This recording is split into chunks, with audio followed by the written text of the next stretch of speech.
Good evening, everyone. I hope everyone is doing well. We'll be beginning tonight with Daf Maseches in Maseches Pesachim, Daf Tes Zayin, starting about 10 lines or so, maybe 12 lines from the bottom from Lema Misayele. We're going to be continuing in our discussions about the Shita of Rav Meir in our Mishnah. If you are interested, you can look back on Yudal and Aleph to see the Shita of Rav Meir. Rav Meir writes that one is allowed to burn Truma Tahora and Truma Tameir on Pesach together. And he used a language in the Mishnah of Midivrehim that he learned it from somewhere. We went yesterday through a couple of iterations as to where Rav Meir may have learned that from. And right now, we're in the midst of the Shita of Rav Yochanan's analysis of our Mishnah. Rav Yochanan looked at the machlokes in our Mishnah between Rav Meir, who allows for the burning of Truma Tahora and Tmei together, and Rav Yossi, who does not. And Rav Yochanan is very clear. He believes very clearly, he believes that the Shita of Rav Meir that allows for one to burn Truma Tahora and Truma Tmei together is based on Rav Chanina Sgan HaKohanim from our Mishnah. We're going to ask a few questions about that, dig into a very nuanced sugya at the bottom of this page, moving to the top of Yudal and Amud Aleph. The bottom of this page into the top of Tezayin and Amud Aleph, and hopefully we'll be able to dig into a connected sugya. Here we go. Again, Tesvav Amud Beis, 10 lines or so from the bottom, 12 lines from the bottom. Lema Misayele. Yesterday we said in the name of Rav Yochanan that everyone agrees that the machlokes of Rav Meir and Rav Yossi only applies in the 6th hour. That's where they have their argument. But in the 7th hour, even Rav Yossi would agree that one is allowed to burn Truma Tahora with Truma Tameya. So says the Gemara, Lema Misayele. Maybe we have a Mari Makom that indicates that this 7th hour is permissible for Sreifa of Truma Tahora Tmeya, according to all Shitas. Maybe that's possible. What's the case? Apas she'ipsha, if you have bread that is moldy, and it's moldy enough, v'nifsala mela'achola adam, no human being would ever eat it. However, and we know that this is a measure for us, however, v'hakelev yachola ochla, but a dog would be willing to eat it. We know, of course, that the halacha is by chametz, that when a dog is still willing to eat food, then it has the status of a machal, and therefore you could, in theory, violate chametz. So this bread is straddling two worlds. It's inedible for humans, but a dog would still eat it. Let's finish out this brisa. What does it say? It's still a food to the point that it could generate tuma. However, even though you won't eat it, but it's still a maichal as it relates to a kelev, so therefore it's a maichal as it relates to tuma v'tara. So the food, it can still be burnt on Pesach. So what do we see from there? Says the Gemara, maybe we could learn from there that Rabbi Yossi would agree that you could burn Truma Tahora, which in the 7th hour, it's still tahor. It's usher to eat, but it's not tameh. It's usher to eat because of hilchos chametz, but it never became tameh. Just like our case, it's usher to eat the food. It's not usher. The food's inedible, but it's not tameh. So still, that would be where the Gemara would learn from Rabbi Yossi. And says the Gemara, your comparison of Rabbi Yossi in the 7th hour to allow for Truma Tahora and Truma Tameh to be burned cannot be compared to this case of the kelev, of the food that is still edible by the dog, shiny hasam. That case over there, it's inedible to the point that we can't even compare the two cases, even though it's still a maichal hasam. The afra be'almahu, it is considered to be like dust, and therefore there is no comparison. Good, says the Gemara, going back on trying to understand the shita of Rabbi Yossi. Remember, in our Mishnah, we saw the Shita of Rav Meir that says that you're allowed to burn Truma Tahor with Truma Tmeya, and Rabbi Yossi responded by saying, Eina min hamida. You're not allowed to do that. Your case is not comparable. So it says the Gemara, and this is really a kasha in Rav Yochanan, because Rav Yochanan said that Rav Meir's din was extracted from Rav Chanina Sgan HaKohanim. So it says the Gemara, if that's where Rav Meir got his din from, if Rav Meir learned from Rav Chanina, so then why doesn't Rav Yossi debunk the comparison? Why doesn't he say your comparison's bad in the Mishnah? Asks the Gemara, Ihachi, my modeh. If you were to look back on your Dalet and Aleph in the Mishnah, after Rav Yossi's Shita, he doesn't talk about the lack of congruence between Rav Meir and Rav Chanina Sgan HaKohanim. He just moves on and says, and by the way, you should know that Modeh Rebbe Yoshua, he moves on to not speak about the comparison. But what's the problem? I don't understand what the problem is. Why are you talking about Modeh Rebbe Yoshua? So says the Gemara, Rabbi Yossi had a svara. Here's what Rabbi Yossi was thinking when he was pushing back against Rabbi Yochanan. Says the Gemara as follows: we're 8 lines or so from the bottom of Tes Vav Amud Beis. Hachi ka'amar le Rabbi Yossi the Reb Meir. Here's what the argument was: Reb Meir, you want to be mekel, you want to be lenient and burn Truma Tahor and Truma Tamei because you think it compares to Reb Chanina Skana Kohanim. It doesn't even compare to the more lenient sheet of Rabbi Yoshua. Afilu the Rabbi Yoshua de Mekel, even the more lenient sheet of Rabbi Yoshua, you couldn't learn from because Ki Mekel, when was Rabbi Yoshua Mekel? Only by Betluya Vitmeya. You, Reb Meir, were lenient to burn Tahora Utmeya, something that had no Tuma status at all, with something that's totally Tamei. Rav Yoshua himself was only Mekel when there was Tuluya, when it was Suffolk. A Tuluya is basically an equivalent of the word Suffolk. We're not sure what the status is of this wood. That was the only place he was Mekel, but to say that Truma Tahora can be burned with Truma Tamei is too far. It's too far. Even Rabbi Yoshua, the Mekel, wouldn't allow it. That's why the Gemara doesn't bother analyzing the comparison between Reb Meir from Reb Meir back to Reb Chanina Skana Kohanim. The comparison's ridiculous to start with. Even the lenient Shita wouldn't tolerate what you're doing to allow for burning Truma Tumeya with Truma Tahora. It's unacceptable. Aval b'Tahora with Tumeya, no way. Even Rabbi Yoshua would say, lo, that's not allowed. Ihachi, amai eina hi hamida. Okay, I understand why you went the route. Now you answered the question, why you went the route of speaking about Rabbi Yoshua, but still, Rabbi Yossi, you have to answer the following question. Isn't it true that the case of burning Truma Tahor and Truma Tmeya is in fact similar to Reb Chanina Skan Kohanim? Because at least from a Deoraisa level, as we saw yesterday, we'll discuss this more today, Mida Oraisa, when we look at the Shita of Reb Chanina Skan Kohanim, you have a Shlishi Latuma that's only Tmei Midrabanan. You have a Rishon Latuma that's Tmei Midoraisa. And we see in the case of Rav Chanina in our Mishnah that that's permissible. We allow for that to take place. So Rav Chanina, that was a great Mare Makom for Rav Meir. Rav Yossi, you still need to answer why the cases are not on level playing fields, because as of right now, you may not like it, but he does have a good comparison. So let's see how the Gemara answers the question. It says the Gemara, Rav Yossi, why are you saying that Rav Meir can't learn from Rav Chanina Skan Kohanim? He should be able to learn there perfectly. Mida umidahi, it's a perfect matchup. Says the Gemara, we have completely and totally misunderstood Rav Chanina Skan HaKohanim. It's not our fault. We were not presented with this information until right now, but it totally changes the way that we view the case of Rav Chanina Skan HaKohanim. Now we're going to learn from Rav Yirmiyah as to how to properly look at the case of Rav Chanina Skan HaKohanim. 5 lines from the bottom Tes Vav Amud Beis says the Gemara as follows: Amar Rav Yirmiyah, hacha here. In our Mishnah on Yud Daled Amud Aleph, what was the case of Rav Chanina Skan Kohanim? Here's what it was. You follow along, very nuanced. The basar shenitma b'mashkin, shenitma'u machmas sheretz. The meat that we're dealing with, the meat that's a shlishi latuma, that meat became tameh b'mashkin from a liquid, and the liquid became tameh shenitmu machmas sheretz. The Shmona Shratzim are an av hatuma. So one of the Shmona Shratzim touched this liquid. Their av hatuma degraded down 1 to make the liquid a rishon. That rishon latuma then touched the meat that is in our case a shlishi. So first of all, ask the Meforshim, that's only a sheni. The av hatuma was the sheretz. The second, and then it touched the liquid, which makes the liquid a rishon. And then you said that the rishon touched the meat in our case. That's only a sheni. So the Meforshim say you have to insert a kli here. This needs to go in the notes on the side of the Gemara.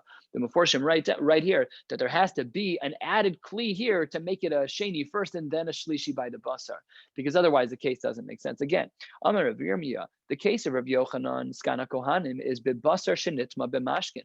The meat that Rav Yochanan was discussing, the meat that was a shlishi latuma, became tameh from a liquid b'mashkin, and that liquid was shenitmu machmas sheretz. It got tameh from the av hatuma of a sheretz, one of the Shmona Shratzim.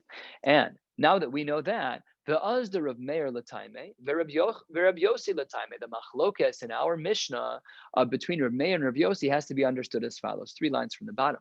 Rav Meir Lataime, Rav Meir's opinion was the Amar Tumas Mashkin Latame Acherim de Rabbanon. The capacity of a liquid to make something else tameh only exists midrabanan. It is not possible for a liquid to cause something else to become tameh midoraisa. when the liquid is itself tamei. So you have a vat of water. You take a sheretz, you dunk it in and get rid of the sheretz. The water's tamei, the wine is tamei, the oil is tamei, whatever the liquid is. And then you touch meat to that, says Rav Meir, at a maximum, that's going to be midrabanan. It cannot be any worse. What does that mean for our Mishnah? Rav Meir says, still perfect. The shlishi latuma is only tamei midrabanan, because liquids that may be tamei midoraisa themselves can't give tuma to others midoraisa, only midrabanan.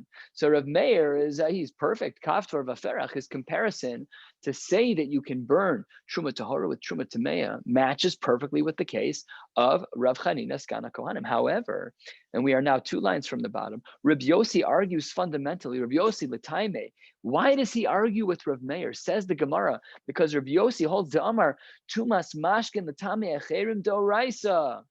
The chakira that they're having a machlokes is when you have a liquid. I have a liquid in here. Let's say that the liquid in here is tamei. Midoraisa, a sheretz was dipped in here, one of the shmona shratzim, and then I take another piece of meat in the house and dip it in. Midrabanan or midoraisa, where are we with the piece of corned beef that I just dipped in here? So Rav Meir says at a maximum it's midrabanan. Midoraisa, a liquid can't give tuma to something else, but midrabanan it can. And Rabbi Yossi argues and says, I'm sorry, Rav Meir, Rav Chanina's case is still midoraisa. The shlishi, the meat that's a shlishi latuma is doraisa. So therefore, you don't have a comparison anymore to compare your case of mixing truma tahor and truma tameya with the case of Rav Chanina Skan Kohan. How do we know that this is the machlokas between them? So the Gemara answers because we have a brisa that highlights their 2 opinions explicitly. It also throws in a couple of other Tanaim that we're going to have to detail a little bit. But let's jump in to see this new version of the machlokas of Rav Meir and Rav Yossi. Again, before we jump back into this brisa, now the machlokas between Rav Meir and Rav Yossi is whether or not a liquid, a standalone liquid that's tamei midoraisa, can give tuma. It can become tamei midoraisa, most likely. We'll see that later today. But can it give tuma to another item midoraisa? Yes or no? So there, Rav Meir says no, only midorabanan, and Rav Yossi says yes. Again, Tanya, turning to the top of Daf Tes Zayin Amud Aleph. Safek mashkin li tamei tamei. Let's say you have a barrel of wine, and it's a liquid. You're not sure, you have a suffix as to whether or not it became tamei. Not whether it can give tuma, but whether it is tamei. So there, that's a din doraisa, that we can make the liquid tamei. That was the case we just saw. The sheretz made the liquid tamei midoraisa. We only questioned the capacity of the liquid to give tuma to others. But if there was a suffix mashkin li tama, if the vat itself had a suffix on it, because it would, in theory, be tamei midoraisa. Therefore, we apply the principle of safek doraisa l'chumra, and we say tamei.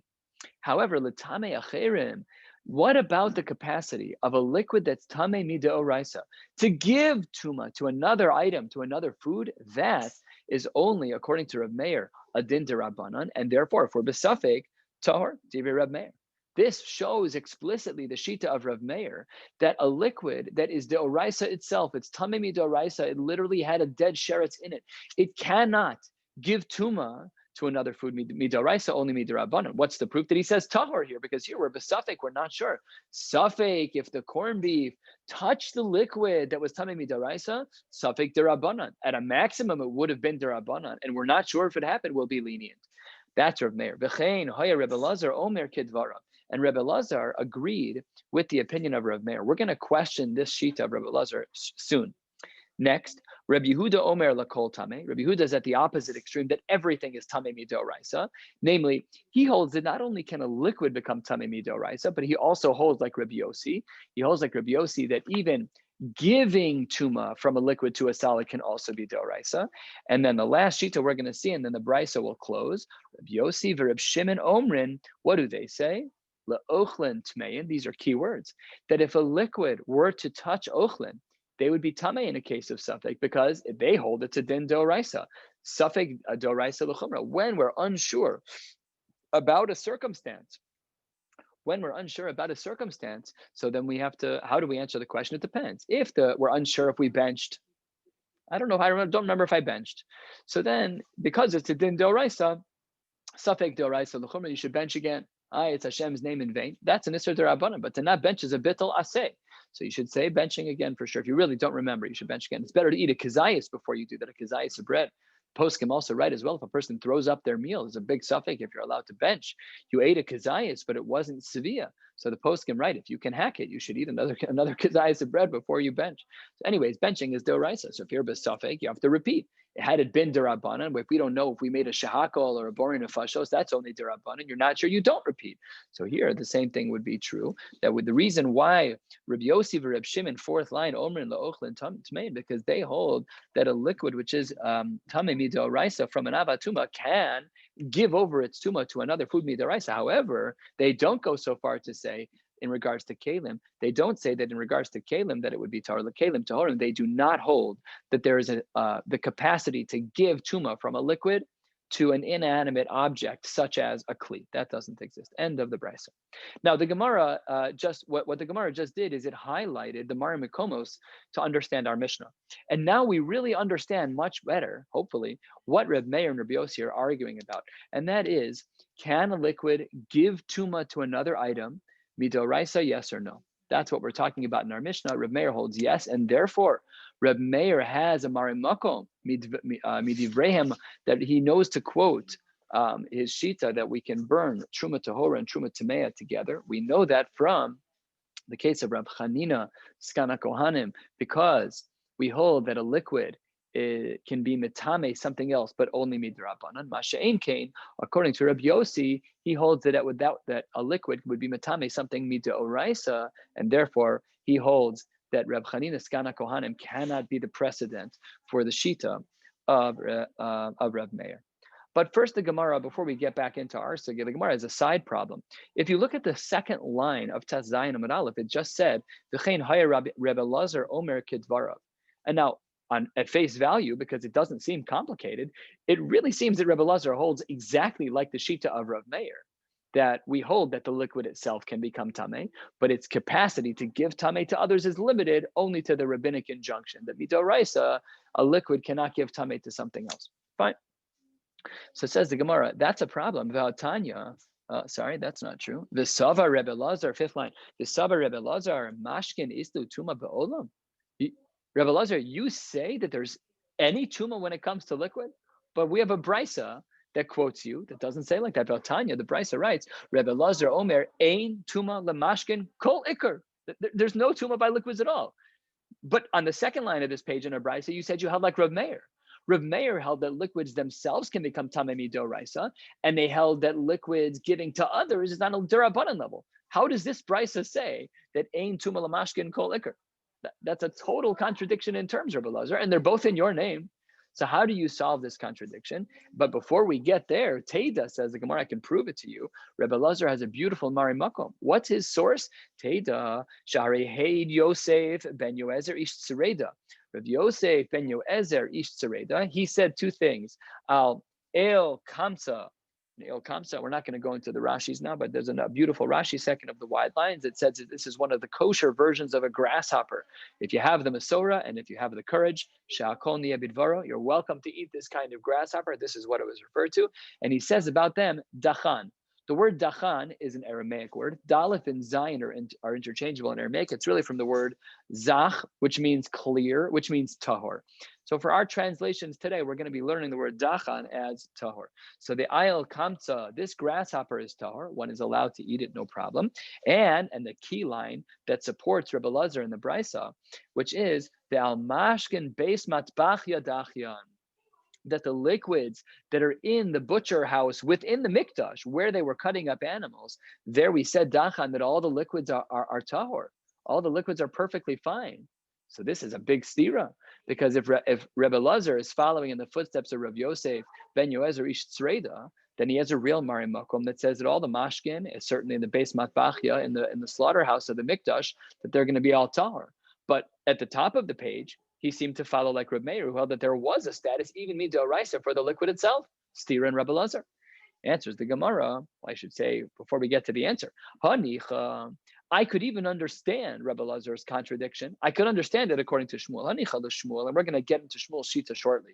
Hanicha l'Shmuel de Amar dachan milatame tumas acherim. I could understand Shmuel.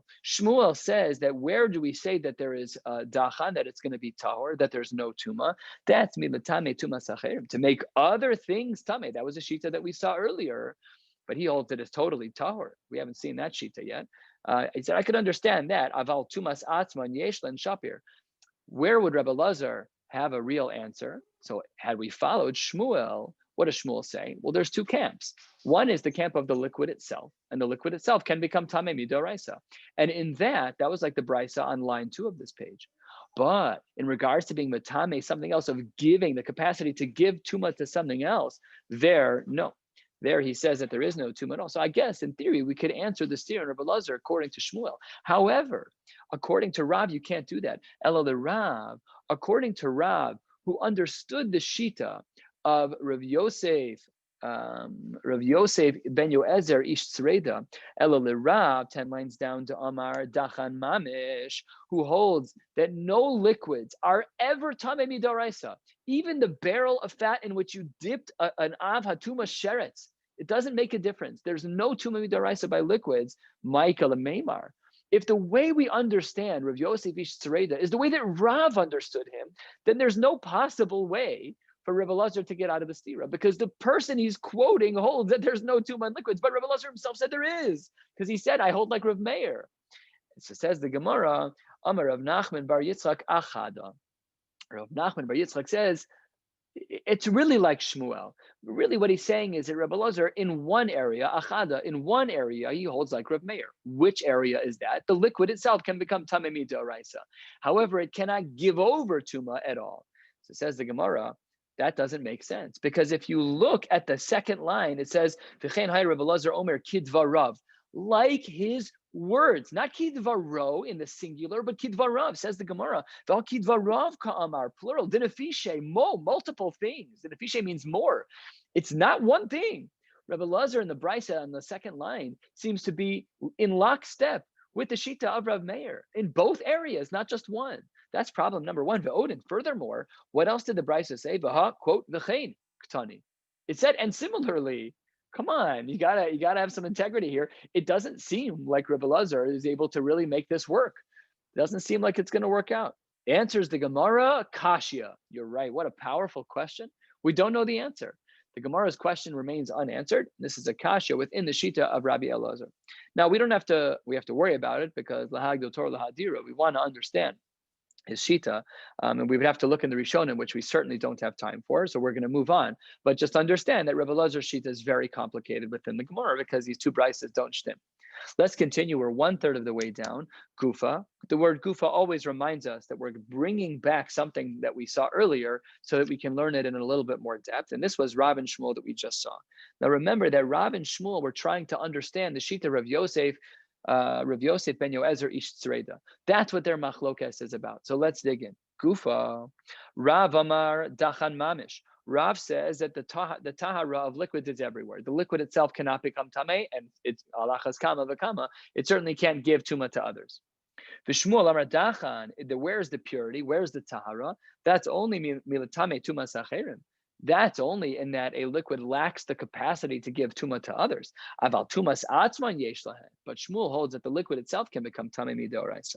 Now, let's support each shita. Rav Amar Dachan Mamish. What's the explanation of Rav's shita? Rav says Dachan Mamish, that liquids are just simply not subject to tuma midoraisa. Says the Gemara, Kasavar tumas mashkin derabanan. He says that the tuma of mashkin is only midrabanan.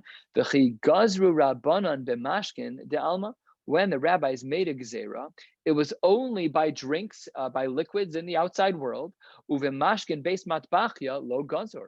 But where Rabbi Yosef ben Yoezer ish Tzreda was lenient, if you looked back in the Brisa on the 8th line of the page, it says that it was only in the beis matbachya.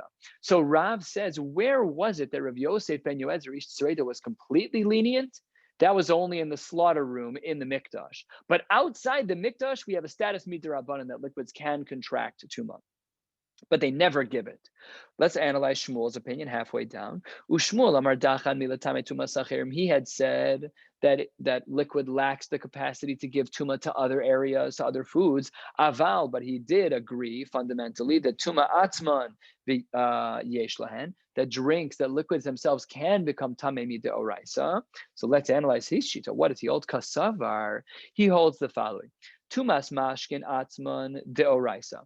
If you have a vat of oil, a vat of wine, and you take a sheretz, one of the shmona shratzim that's dead, and you dip it in the liquid, that liquid has a tuma status midoraisa. No safek, no derabanan. It's a din deoraisa. And if it would be truma, you'd have to be sorry if the truma, you have to burn it. So it's a very high level of tuma. It says latame acherim derabanan. He argues with Rav in this way that there's still an iser derabanan. Granted, midoraisa. Granted, a liquid doesn't have the capacity to give tuma to anything else on a Torah level, but it does rabbinically. Okay, the chigazu rabbanan b'mashkin de'alma.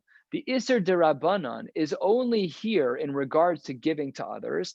B'mashkin beis matbachya lo gazur, but in the slaughter room, in the azara, in the Beis Hamikdash, there is no iser derabanan. In line with our general guidelines that in the Mikdash there were no shvusim, that there were no dini derabanan, and b'chi lo gazur rabbanan, where the rabbis were not gozer, l'tmuya cherim, that was only in regards to making other things tamei. Aval tumas atzman yesh lahem. But when it comes to the liquid itself becoming tamei, that's even possible, even in the Beis Hamikdash, because that's not a shvus, that's not a din derabanan. Because Shmuel held that the liquid itself becoming tamei was always going to have a status midaraisa, even in the mikdash. Huge fundamental machlokas. Let's just take this as an example. Let's say that there's a dead rodent, one of the shmona shratzim, it sneaks into the base matbachia, and it touches a vat of blood, a vat of oil, a vat of anything in the base matbachia in the slaughter room. So, according to Rav, that's at most an iser derabanan. That is at most a status of an iser midrabanan, of tamei midrabanan. But according to Shmuel, it's an iser doraisa. It's a status doraisa that wine, that oil is tamei midoraisa. If it's true, it has to be burnt. It's not tluya like it would be according to Rav. They're big nafkaminas. Good. So these are their two shitas. And now what we're going to do for the rest of the day is just ask questions on Rav and Shmuel. The rest is easier than the beginning. We're going to ask one question on Shmuel. We're going to ask 4 or 5 questions on Rav with a couple of tangential sugyas along the way. And then we will wrap up for the evening. We'll be stopping on the top of Yud Zayin Amud Aleph, unless we hit Marav first, which I hope we don't. Let's continue. We are, where are we? 5 lines up before the Gemara gets to the wider lines. Amar le Rav Huna Bar Chinana libre. Rav Huna Bar Chinana said libre to his son, Ki ailis lekame de Rav Papa. When you get to yeshiva, can you please ask your Rebbe a shaila for me? Ask Rav Papa, Ramile, ask him the following question. Miyamar Shmuel, Rav Papa, did Shmuel really say dachan milatame tuma sacherim, that really liquids lack the capacity to give tuma to other food items? Aval tumas atzman yesh lahen, but that the liquid itself can become tamei midoraisa. Do you really believe in that chakira? What's the problem? So the father of who was this? The father that Rav Huna Bar Chinana, what he was concerned about was the following pasuk: Karikan va'basar asher yiga b'chol tamei lo yeachel. Anything it touches can become tamei. So how can you say that there's no capacity to give tuma? So says the Gemara, Amar Rav Shisha berei de Rav Idi midi dehava a revi'i bekodesh. We know that there are times that things degrade very slowly. When you have a revi'i by kachim and then it touches something else, that's the end of the line of tuma. That's it. There's no chamishi. In general, when it comes to degradation of tuma, we have avatuma, then we have rishon, and then we have sheni. By and large, there's no tuma shlishi, only by kachim and truma, and there's only a revi of tuma by kachim. So it's everything, rishon, latuma, sheni, latuma, truma by shlishi, and only kachim by revi. But once we get there, the tuma is degraded. So what the Gemara is saying is that, why are you asking me about whether or not the tuma transfers from the liquid to other things? Tuma degrades. We know that. That's a big yesod in tuma. Tuma degrades. So because tuma degrades, stop asking your question. I'm totally fine. Tuma degrades. Says the Gemara, that's not a very good answer.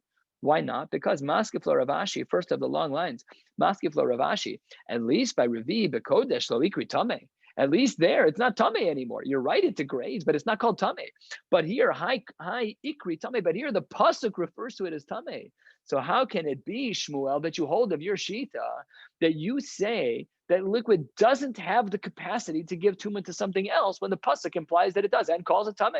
You're going to tell me tuma degrades? Stop. The Torah calls it tame. Who are you to say otherwise?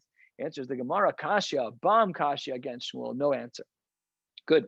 Well, not good. But we're going to move on to the first question about Rav. It says the Gemara, 10 lines or so from the bottom, second of the wide lines, Tashma.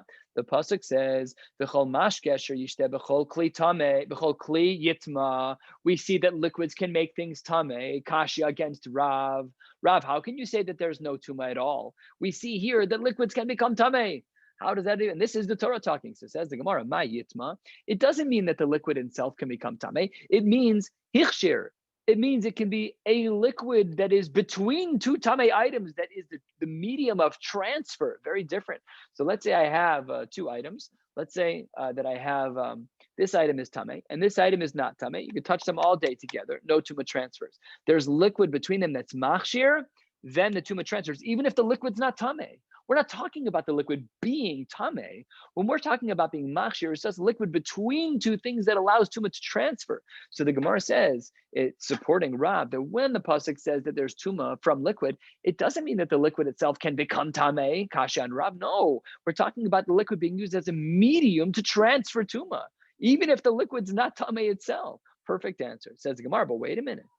Hichshir, in regards to that, about liquids being used as a medium, Hichshir, that we have Miresha de Krasha Masmina, that we know from another Marimakom. We have the beginning of the pasuk that says, Bechol ha'ochel asher ye'achel. We learned this in a previous part of the Masechta, maybe in a previous Masechta, I don't remember where it is. But there we said that we already know that the pasuk B'chiyutan, we know already that that we have Hechsher Latuma. So what you can't tell me that this pasuk is talking about Hechsher Latuma. The other pasuk was talking about Hechsher Latuma. It says the Gemara, we need both. Chad betlushin, v'chad b'mechubarin. One is where the water has been separated from the ground, and the other is the water is still connected to the ground, v'tzriche. And we need both drushos. We need a double drusha to make sure that we know that water can be a medium for tuma under various circumstances, both when it's freed from the ground and when it's still connected to the ground. Why would we have not assumed that one would apply to the other? Says the Gemara, 4 lines into the wide line, 6 lines from the bottom, it's riche. If I had only thought, I had a havamina, that maybe the only liquid that can be machshir something, the only liquid that can function as a medium to transfer tuma, that's if it's talish, that's if it's not connected to the ground. Mishum de'achshavinu, because I've showed a chashiv. I picked it up. I put a drink in here because I want the drink in here. It's chashuv. So therefore, that will function as a machshir latuma, as a medium to transfer tuma. Aval b'mechubar neimalo. There, I didn't show any chashiv. It's still on the ground. I didn't even bother picking it up. So says the Gemara, havamina, I would have only thought it's betulushin, and that the liquid could only function as a medium for transferring tuma when it's separated from its source but not on the ground. Says the Gemara, Eimalo. I might have thought otherwise. And the other says the Gemara, and then says the Gemara on the other side, the itana mechubarin. And if I would have only had the pasuk that referred to mechubarin, where the water is on its source on the ground, then I could have argued that because it's still in the place where HaKadosh Baruch Hu put it, that's chashuv. I didn't move it. Havamina, that would only be the case where the liquid could be machshir l'tuma, but aval tlushin emalo, and I might have thought that once you separate it, it loses that status. Therefore, says Gemara tzriche, we need both. And again, Rav gets out of the problem. The pasuk is not talking about whether or not the liquid itself can become tamei. No, that Rav can stand on his own 2 feet, because the pasuk's not talking about that. The pasuk is only talking about machshirin, where a liquid is being used to transfer tuma. 5 lines from the bottom. Tashma, another question. The pasuk says, "Ach ma'ayanu bor mikvah mayim yihya tahor." The water in the mikvah will be tahor. What does that imply? That it can also become tamei. Kasha and Rav, water can become tamei. Rav, you said that water, no, liquids can become tamei, Rav, but the pasuk says you're wrong. So Kasha and Rav answers the Gemara, ma'yeh tahor mituma, so from his tuma, from the guy who's going in the mikvah, not from the water. The water, according to Rav, can never become tamei. Mituma, so from the guy hopping in the water. Ma mikvah metaris hatmeim. We know that water can change a person's tuma status. Water can change the status from a woman who's a nida deoraisa to a woman who's tahora midoraisa. The beautiful vort, Mayim begins with the letter mem that's open. There's something chaser. You go through the process of yud, the yud of mayim. Yud is yichud Hashem. And when you go through that process, you end up with a mem that's completely sealed. Now you are a shalem. The yud, the yichud HaKadosh Baruch Hu fills out the mem, and mem is 40 sa. This is, I believe, quoted in the Maharal, a beautiful idea about how mayim is mitayir. It completes, it transitions Yumida Oraisa. But the water itself never becomes tameh, just like Rav. The pasuk was only saying that the person who goes in the water can remove his tumah. Good. So says the Gemara, this is a tangent sugya. The tlushin, you said above that water that's separated from the source is mei machshirin. Water that's in a cup can be used to be mei machshir. Hang on one second. Ve'amar Reb Yossi Reb Chanina, mashkin beis matbachia. We saw this above in the name of Yosef ben Yoezer ish tzreida. All of the liquids that are in the slaughter room and the azara, lo dayan shehem dachan. Not only are they considered to be tahor, ela she'ein machshirin. Not only are unbelievable how little tumah there is for the liquid that's in this room, all of the blood of the animals. Not only can they not become tameh at all, they can't even function to be a medium for tumah, even a very lightweight thing. 2 pieces of meat, blood in between, tumah transfers. No, not in the beis matbachia. So says the Gemara that seems from here that solution doesn't work, that if liquid is separated from its source, that it doesn't function as a machshir, even as a machshir. Huge kula. So how do we understand that? Mashkin Beitzma. Okay, so that's 2 lines from the bottom. How do we answer this question? Answer the Gemara. Tirgama al dam. That's only true in regards to blood. The Amar Rav Chia bar Abba Amar Rav Yochanan. Rav Chia bar Abba says in the name of Rav Yochanan, Minayin ledam kodshim she'eno machshir. How do we know that the blood of kodshim cannot function as a medium to transfer tuma? Shene'emar al ha'aretz tishbechenu kemayim, a well-known pasuk, but the drasha is not well-known, and the drasha is gorgeous. Masak midvash. Dam shenishbach kemayim machshir. Only when blood is spilled out on the ground, unusable blood, that's when it's machshir. Turning to the top of the page, dam she'eino nishbach kemayim, but when blood is not spilled like water, eino machshir, then it's not machshir. When is that? Rashi highlights, that's when you collect it in a kli, when you're using it for zrikas hadam. The blood for kodshim after the shechita, when you collect it for zrikas hadam, that's what he meant at the bottom of the page when in the name of Rav Chia bar Abba, in the name of Rav Yochanan, that it's not machshir. That's talking about the dam of kodshim when it's collected in a kli. But the dam afterwards that goes on the ground, or let's say by chulin, we want to eat basar all the time. When they shech those animals, the blood just drains. So there, that blood is gonna be machshir tuma, absolutely. Dam she'ener. Yeah, that's the blood that's gonna be machshir tuma. The blood from the animals that we eat absolutely would be machshir l'tuma because it's not collected in a kli. But when it's collected in a kli, it's not machshir. Perfect. Says the Gemara. Wait a minute. After the shechita is done, and after the animal dies, maskif le Rav Shmuel bar Ami harei dam hatamtzis tinishbach kemayim ve'eno machshir. But the blood, after the animal's dead, they're still dripping of blood. So after the animal's dead, what about that blood? It spills out all over the place, but it's eino machshir. Everyone agrees that dam tamtzis, the blood after the animal has died, that blood cannot transfer tuma. It doesn't function as a machshir. It can't be a medium to transfer tuma. Omar le Reb Zera, hanach ledam tamtzis. Leave that blood alone. We're not talking about that. Dafilu b'chula name lo machshir. Even forget kodshim. Under all circumstances, the blood that goes on the ground after the animal's dead, that's not one of the liquids that is a transferred liquid. So this is qualifying our list. We know Yad Shach Dam, the 7 liquids that are used to transfer tumah. Now we have some qualifications of that. When it comes to dam, it's not always true.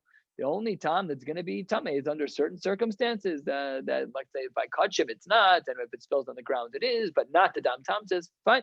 So that's how the Gemara gets out of the dam question. And kibla minei, 5th line, daf tezayin on the base. Kibla minei, Rav Shmuel bar Ami. The Amar Rachmana, he quotes a pasuk, Rak chazak leveltia chol hadam ki adam hu nefesh. The Torah says in many times, in many places, that we're not allowed to eat blood. Dam. Listen carefully. This is what this is the chut hameshulash. This is the thread that explains all dam and as to whether or not it'll be a machshir. Dam shehan nefesh yotze bo. The blood with which the nefesh exits the body, the blood that ends up technically killing the animal, that's karui dam. It has the name of dam. Otherwise, it's not blood. Dam she'ena nefesh yotze ba'ena karui dam. Good. So that's why only dam that is machshir is dam that's collected. Very good. Tashma, another question. Listen to the first 3 words of this, and then we already know our question on Rav. Dam shenitma v'zarku. How can blood become tame? Rav said liquids can't become tame. Let's finish the brisa. Dam shenitma v'zarku. Let's say that the blood became tame, and you still did the zrikas hadam. You still sprinkled it on the mizbeah. So it says the Gemara, it depends. Bishogeg, if you didn't know, it was an accident, you didn't know it became tameh, so then the halacha is hurtza. Then your zrika is considered acceptable and the korban is fine. B'mezid, if you knew it became tameh and you're just totally not following halacha, you still did the zrika, lo hurtza, not good. So it says the Gemara, how does Rav get out of this? An explicit brisa. The brisa says that dam can become tameh.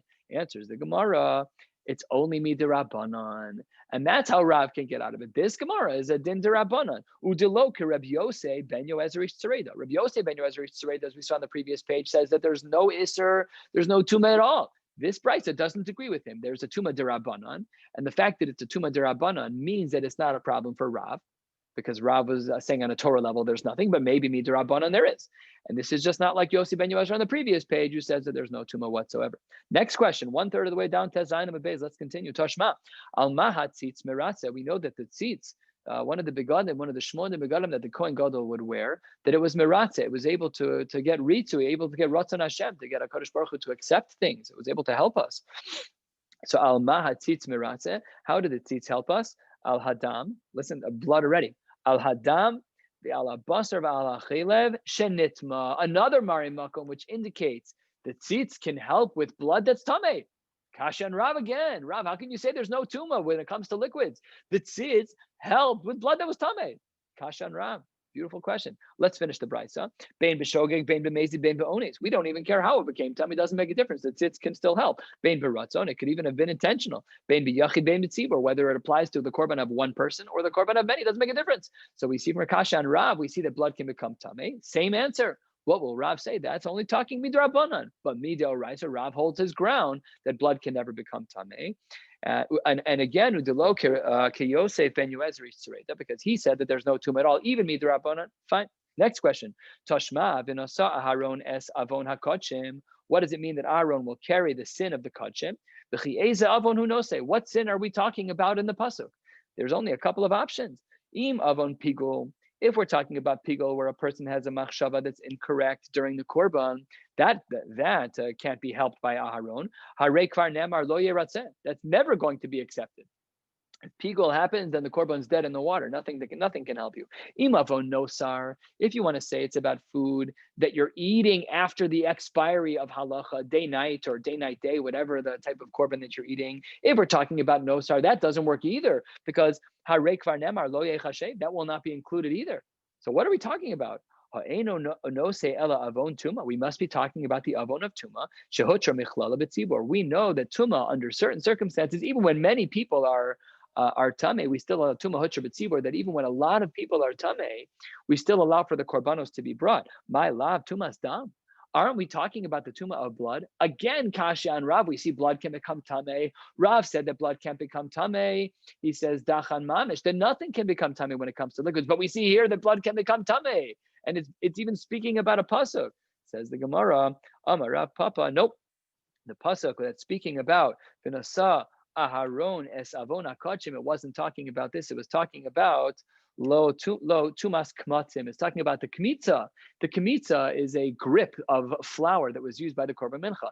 The Kohen would reach in and grab. He'd open up his thumb and open up his pinky, and whatever was left and under the 3 fingers, he would use as the korban mincha. That's what the pasuk was talking about. That even if it becomes tameh, v'nasa Aharon is what's the pasuk? V'nasa Aharon es avon hakodshim. So that's what the pasuk was talking about. And again, Rav skirts his concern. Last sugya for the night, and then we will close at the top of Yud Zayin Amud Toshma. This pasuk is from Chagai.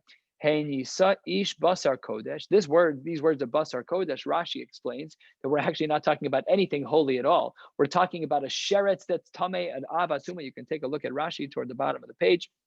Look at it on your own time. But the pasuk is saying when a person has with him basar kodesh, he has with him a sheretz that's tameh, and beknaf bigdo, it touches his clothing. V'naga bekanfo el halechem, and his garment then touched the bread, ve'el hanozid, and it touched the food, ve'el hayayin ve'el hashemen, ve'el kol machal, it touched all of these foods. So hektish, is it hektish? V'ya'anu hakohanim v'yomru lo. And the kohanim at the time answered that no, it's not problematic. And on this pasuk, turning to the top of Yud Zayin and Aleph, v'amar Rav ishtabesh kohanim. The kohanim there made an error; they were not correct. So that, what are you talking about? So then, what are you saying, that there is tuma? Rav, you're saying there's tuma. The whole time we've been saying that Rav says there's no tuma. Now Rav's perking up and saying there's tuma. How do we answer this? Now this is not like the other sources that can be explained away. This is Rav who says that there is tuma. The pasuk, the Kohanim made an error. There is tuma. So now we have Rav saying that there is tuma, and the Rav from the last 50, 60 lines, it says that there's no tuma by liquids. How does Rav get out of this? Says Gemara, media have a timer. Rav. We have to understand Rav. Rav, mashke beis matbach yatani. Rav was only saying his idea that there's no tuma by liquids in the beis matbachia, in the butcher room, where everything, all the cutting was being done in the Beis HaMikdash. However, listen to the gentle change in language. Avamashke beis madbachia, Dalet and Zayin are interchangeable. The Mizbeach, the liquids by the Mizbeach, which is Yayin and Shemen, which is what is referenced in this pasuk. Look at look 2 lines from the bottom of Tezayin and Beis. Vela Yayin, Vela Shemen. The pasuk wasn't speaking about the Beis Madbachia. It's not talking about dam. That pasuk's talking about yayin and shemen, and that we would use on the mizbeach itself. We had the nisuch hamayim, we had the whatever, we had all the oils, we had the shemen. Perfect. This is Rav's distinction. Rav agrees, and with this we'll conclude. Rav agrees that when we're talking about the liquids that are inside the base matbachia, the place where all the cutting took place in the mikdash, no tuma midoraisa on liquids, maybe tuma midorabanan, maybe, but when it comes to the liquids of the madbachia, the mizbeach, there can be tameh, says the Gemara, about mashke bei madbachia mitame. And with that, we're going to conclude. We're 3 lines from the top of the page. Just wanted to give you an update. Amir Hashem, we're going to be moving the audio shiurim over to a podcast format so that it's a little easier to use for people who listen to the audio shiurim, because I know it's sometimes hard to listen to in WhatsApp. Hopefully that will make things easier. We'll keep you posted as that develops. I wish you all a beautiful night.